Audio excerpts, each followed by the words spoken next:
What's up, YouTube? Capital G here, Danko commentary. We have Tomp 994 versus Odinus 1391. All right, so check it. I believe he opened with Dante.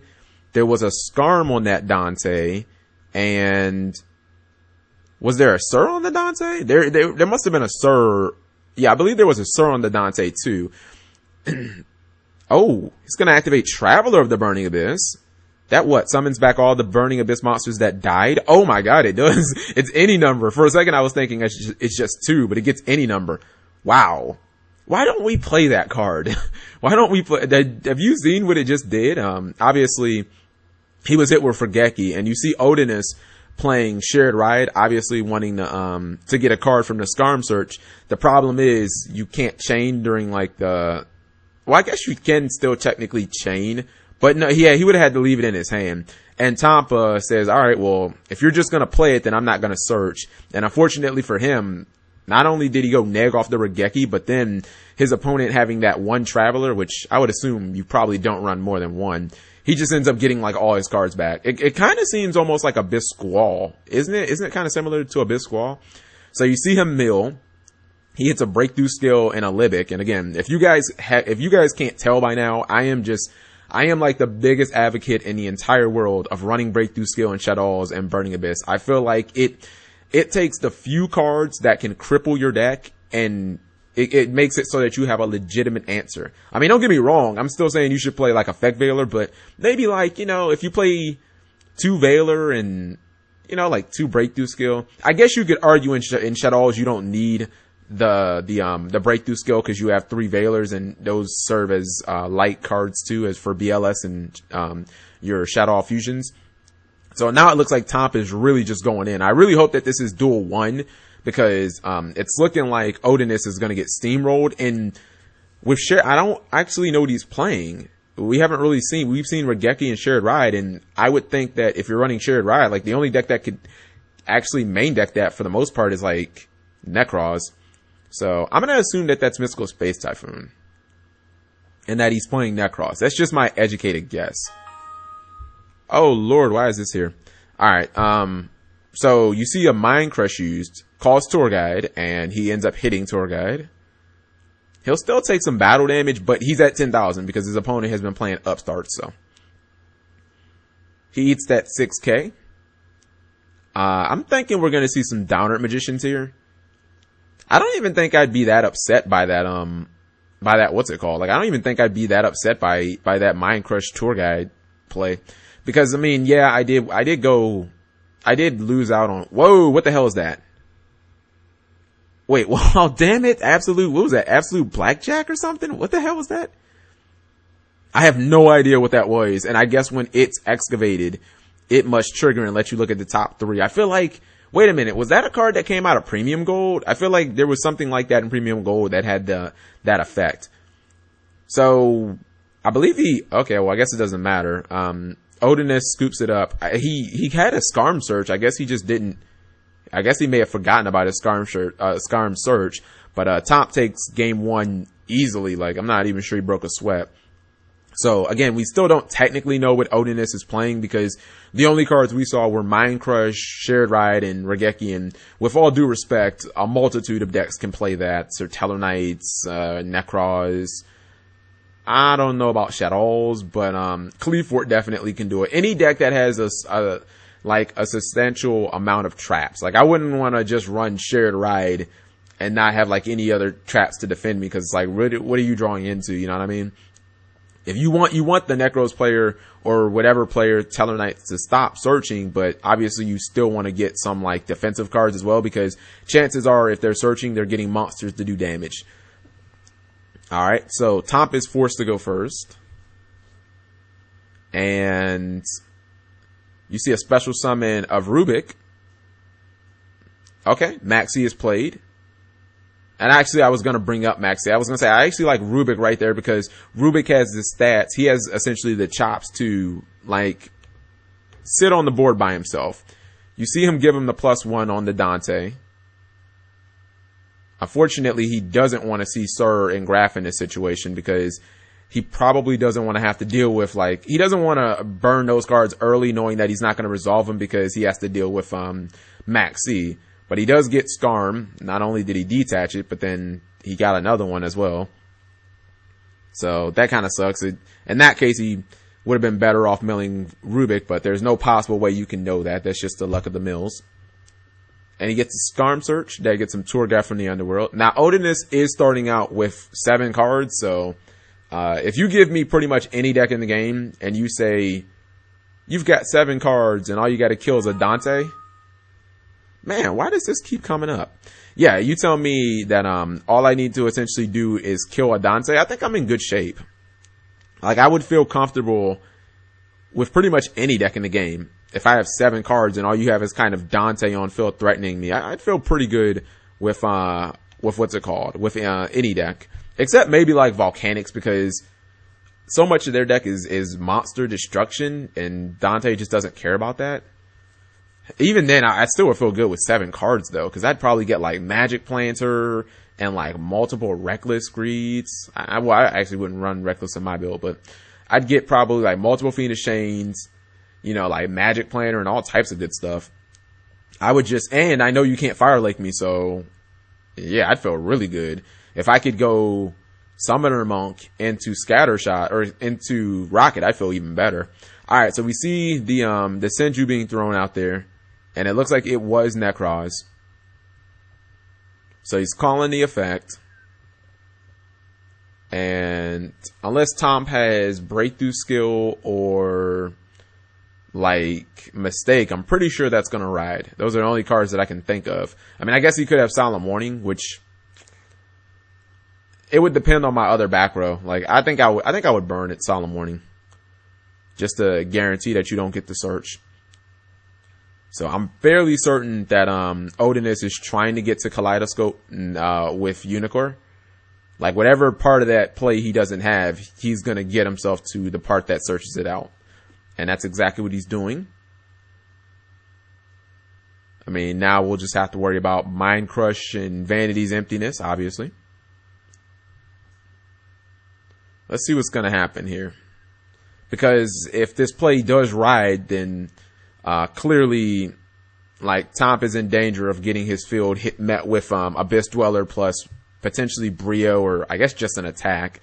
Abyss Dweller plus Trishula would be the worst of the worst. Like, that would be just the hardest to counter. Alright, so he's going for Unicorn.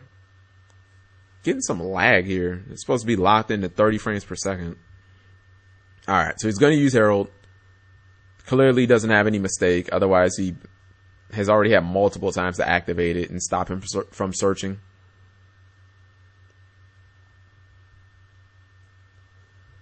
Yeah, I think my play right here, actually, my play might be Kess. Nah, with so many cards in hand, my play is Abyss Dweller. Because because then after that, there's like 2 or 3 monsters that you can just summon after that and attack the Dante and know that you killed it. And Abyss Dweller will still be 2200 attack, so it's still a legitimate beat stick. So it looks like he is going for the Abyss Dweller Trishula play, which is the fucking ultimate of ultimate plays. Starting to look a little grim here.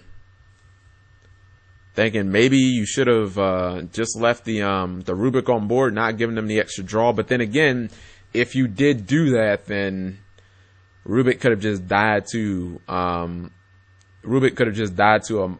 a Unicorn attack, and you wouldn't have got even Dante on board.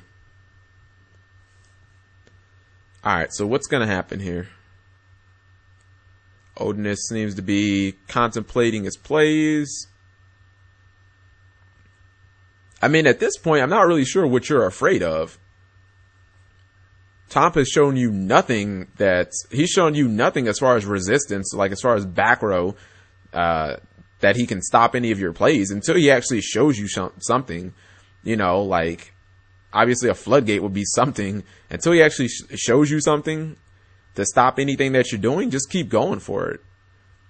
Okay, so he goes for Diamond Dire Wolf. I guess he wants to go after the back row. Don't get hit with a Mind Crush, baby. Because he'll Mind Crush that Trishula, you can be sad as hell. But I'm guessing he may have already burnt double Mind Crush if he had it. So he's asking for the target. Okay. Calls Breakthrough Skill, or he does use Breakthrough Skill on the Diamond Direwolf. So that might throw a monkey wrench in things, because now if he was expecting to, oh man, he had double Breakthrough Skill. Okay, well I guess that doesn't change anything, because he could have Breakthrough Skilled, I guess essentially the Mind You, but then the other one would have gotten hit with a what's it called? With an MST anyway. Honestly, double Breakthrough Skill and Burning Abyss is really good to open up with. You see him get Kaleidoscope and Brio, which he has not used yet. So I'm guessing he already has the Nekroz Cycle in hand, or the Nekroz Mirror to get rid of the Dante. Once he gets Trishula, that should pretty much close this game out. You see him getting the Shurite, obviously for the Nekroz Cycle to summon the Trishula. Yeah, that should pretty much close this game out, because he has a good chance of losing the Tour Guide and the Dante. That Mystical Space Typhoon definitely did its job. Alright. So he's going to activate Shurite Trish. And unless he has a Veiler, it's pretty much a wrap. Goodbye Skarm. Goodbye Dante. And goodbye Tour Guide, maybe? Goodbye Tour Guide. Alright, so he gets the triple. And obviously he gets his Shurite Search. Man, this site is going so slow today. Like, yeah, it's like lag. He'll attack for 4,700. I don't really see any way out of this without Tour Guide. Even with Tour Guide, it'd still be incredibly difficult. Cards like Regeki don't get you out of this situation. Not unless your opponent's life points are extremely low and they don't have a Valkyrus. With the Tour Guide already gone, I just don't know if I see it happening. So I guess he's going to go into Dante again. Maybe attack into Diamond Direwolf. So, okay, that's what he's going to do. I mean, now he's trying to play essentially for the grind game. The problem is just, you know, I don't know, it seems kind of difficult. Like, he would need to hit graphs, and he needs to find free pluses out of nowhere, essentially. Like, yeah, the only way that he can win that is by finding lots and lots of free pluses. Alright, so he goes into Dominant Magician so that if he gets spun by Dante, his dudes will still work. And he gets that in-phase search. I guess if I was Odinus, I'd probably try and summon Valk, use the effect so that I can Trishula you again. Because you do have a hand now, so. But I mean, that's a lot of work, I guess, honestly. I'd probably try and do something to get the Genlock going. I mean, you don't have any cards to fight back against the Genlock, so if I had the Gen anywhere in my hand, I would just immediately try and summon something using it. I don't even care what monster it was. I know that you can't stop it, so, like, I would just win. But I mean, I'm sure he doesn't have access to the Gen. But anyways, you clearly see card advantage is completely lopsided. Odinus should definitely try and make, now he should go for Abyss Dweller. Abyss Dweller will end this game. It'll leave Tomp with nothing more than a graph and a draw against a Trishula and a Dweller. So that appears to be what he's going to go for. We already know that he has Kaleidoscope because he used Preparation of Rites. So, I mean, as long as he's able to get this Abyss Dweller on board, this is definitely GG territory. Unless he just top decks like Crush Card Virus and it kills his entire hand. That would be the only way I see him trying to like come back. Is if he had Crush Card Virus and he used it and he had like Brio, Valk, Unicorn in his hand, and he killed the Abyss Dweller plus Trishula, and he just killed everything. He killed the dude's entire field, all his resources with Crush Card. Other than that, I don't see this coming back. Oh, well, never mind. He doesn't have to worry about that. I don't know why he detached the Unicorn though. Probably should have detached the Manju. because his dude would have gotten 500 attack, and Trishula gets 500 attack too. So probably wanted to keep the Unicorn, but whatever. It's kind of inconsequential. He had Regeki to close the game out. You see, Duel 2 go much better for Tom, or for Odinist, and I mean, in Tom's defense, he didn't technically know what he was playing against. You know, his guy only showed him 3 cards, and I don't know, I feel like anytime your opponent opens with a Dante and a Skarm and you just Regeki and you don't have any follow-up plays, you're probably gonna lose because I don't know, Dante's just you're gonna go like neg 2 on a Regeki, and how utterly ridiculous is that? Your opponent still gets a Skarm search, and then the Dante just says, hey, I'm gonna grab somebody back from the graveyard. Let alone, I think he had Sir on top of, he had either Graph or Sir attached to the Dante as well, so that was another plus. Let's see who's gonna go first or second here. I wouldn't be surprised if Burning Abyss went second, because they don't really have to be afraid of anything that Nekroz, like, it's not like Nekroz played Trap, so if you open with like Tour Guide or your BA monsters, you know you're gonna be able to special summon them. The only thing you have to worry about is like the Genlock, and if you're playing the standard Book of Moon, Double Dark Hole, and Regeki, you have a decent amount of outs with 6 cards that you should be able to still play Yu-Gi-Oh. But Tomp is going first. I don't know, I feel like, you know, your opponent might have that Max C and just wreck you. I mean, that's what happened last game. You had good summons, but they had the Max C and you kind of got wrecked by that. So he opens up with the solid play that doesn't revolve around special summoning, which is Math Man, because it gets you to your Skarm, which gets you to your Tour Guide. So at least if your opponent had the Max C, you'd have to wait a turn to use it. Whoa, what is that card? Why is that not Skarm? Absolute King Backjack. Okay. I'm still not sure why that isn't Skarm. Okay, let me just read this. You can excavate the top card. If it's a normal trap, you can set it. That's pretty cool. Otherwise, send it to the graveyard. Oh, that's not bad, because if you send a Skarm or a Graph or a Sir, they'll trigger. It can't be activated this turn. Fair enough. You know what? That's actually not that bad. Now, only having one back row might actually be that bad, though. Because, I mean, I imagine he's going to trigger that Backjack effect, and if you get a Burning Abyss monster like Sir, Graph, or Skarm, it's good because you go +1. If you get a trap, then you go +1 too. So, obviously, you have to be running a ton of traps. Mind Crush, wait, it has to be a normal trap? So, okay, Mind Crush, Traveler, Fire Lake, Karma Cut, Phoenix with Wind Blast, Breakthrough Skill, Bottomless Trap Hole. Yeah, there's enough good normal traps. So, Mistake is MST'd. No reason not to blind MST. He has a Manju. And I'm going to say, again, he's going to go for that same Unicorn play because Abyss Dweller looks really good here now. Although, as soon as he used Abyss Dweller, I'd probably activate Bojack's effect. Not Abyss Dweller, I'm sorry. As soon as he summoned Unicorn, I would activate Bojack's effect. Because I would want to use the effect and potentially hit a trap before you make Abyss Dweller and lock me out of my shit. Goes for Nekroz of Brio, and I mean, what could Tom's hand be? It must be like really, really bad.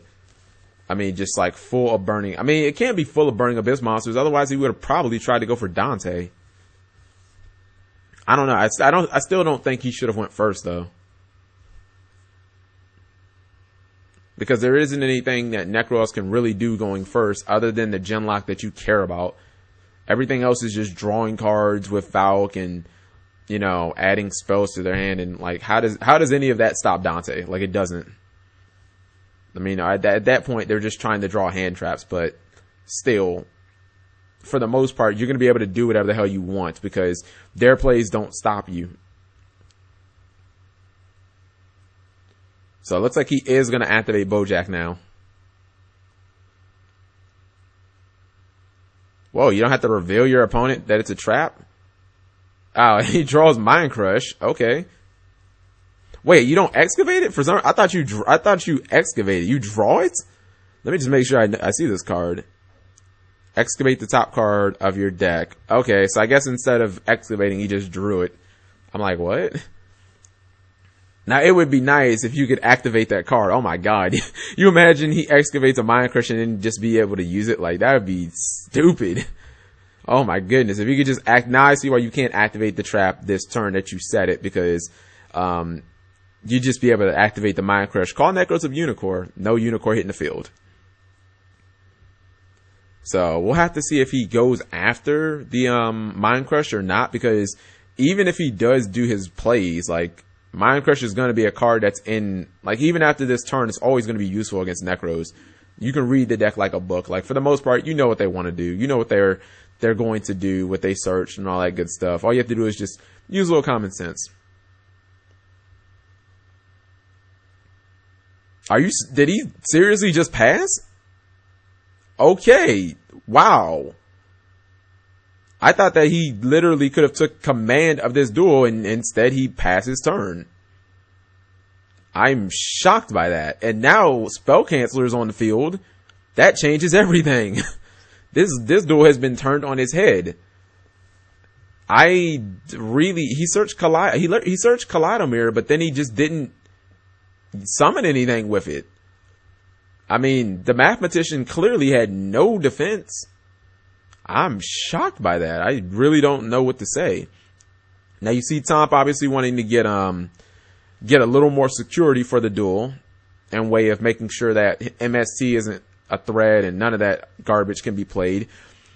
Alright, so this time he's going to search for more stuff. I would expect Valk to be the card you search, honestly. So he does search Valk. The problem is, pretty sure that that's Mind Crush set, and that he can just Mind Crush Valk to make sure that you can't essentially stop him from attacking. And now he gets to see your entire hand. Because I was thinking, I was like, well, he could Valk, and then he could go Manju, and like Castel, but oh wait, he still has Mind Crush, and he can just Mind Crush the Valk. So he can essentially make sure that you never stop his attacks. Unless you had 2 Valk, which again, that would have just, all the Valks would have been destroyed. So there's no way for you to stop this attack unless you run, I'm trying to think of another card that stops attacks. Nope, can't think of one. Alright, so anyways, he top decks that Mathematician. I wouldn't be shocked if he went for another Bojack, man. The first time, that shit was real as hell. As good as that card was the first time he used it, I might even go back to the well and get another one. Because obviously you think, hey, you go for Skarn, but it's like, well, that Bojack worked out so well the first time, why not run it back, right? But it looks like he is going for the Skarn play here to get himself a tour guide. I mean, you don't want to dare the devil too much and potentially risk a game 3 on gimmick plays, right? So during the end phase, you see him use that Skarn search. And the game might start getting out of reach for Odinus because, well, first off, you have Spell Canceler to deal with. Second, you now have Tour Guide to deal with. And then third, your opponent knows every single one of those cards in your hand except this freshly drawn card. So, yeah. You don't really have ways of stopping attacks unless that next card that you drew was a Brio or was a Valk or was a Unicorn to get the Valk back. I don't really see how you're going to stop any attacks. And honestly, this is the card that is probably the biggest problem right now because this deck doesn't really run monsters that they can just summon that are over 1800. And I talked about this in another video I commentated, but I didn't upload. Nekroz don't side in Fire Hand and Ice Hand against this deck. You know what I mean? You see him summon Danko, which not really sure what that does. Okay, so it does get him the Nekroz of Valkyris. And he can't use his back row. So at least he's bought himself a turn. Top is thinking here. He could what's it called? He could Tour Guide, get a Farfa, and go Mecha Engineer. That would be a legitimate play because then he could use Engineer as a trap. So you see Maxi played. He's going for Libic. That's kind of a strange play, to be honest. He is going to XC. I guess he feels like if he can keep the spell canceller under control, he can just win. So he's going to mill 3. Nothing good there. Oh, now he has the Farfa. Okay. So now he's going to clearly just go ham. Goes for another Dante. I don't think I agree with this play. Unless he doesn't have any... I'm pretty sure he can use Vout still. Alright, so he is going to use Farfa. Danko's gone. Unless he has some way of stopping Farfa from the hand, like a DD Crow or something like that. That's the only thing that would start Farfa right now from happening. Obviously, he'll be able to attack. Oh, he had a Mind Crush set. So now he can just call Valkyries. So I really hope you run Gores. That was actually a pretty slick play. I'm not going to lie. I didn't really know what he was going for right there. But, yeah, I guess if he knew the entire time that he had the, Mind Crush and that all he had to do was remove the Danko, then, that was pretty much a wrap. So a pretty slick play there by, Top on the end. Thank you guys for watching as always.